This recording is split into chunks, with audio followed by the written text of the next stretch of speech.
Hello. हाँ कौन? जी नमस्ते सर, मैं जयपुर जियो रिलायंस सेंटर से बात कर रही हूँ। एक नंबर कंफर्म करवाने थे आपसे। केड़ा नंबर? मोबाइल नंबर है सर 9024 ये आपके घर में जियो की सिम है किसी के पास में? हाँ पड़ी तो है। नंबर केड़ा है लास्ट वाला?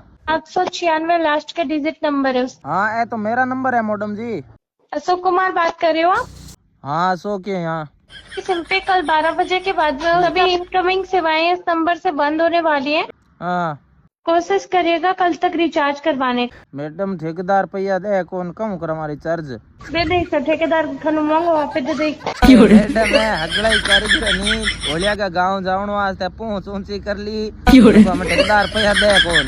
बोल दो उनके काम मत नहीं आऊँ काले वहाँ पे दे दे। ए बे दे कौन नहीं बादिला है ठेकेदार है।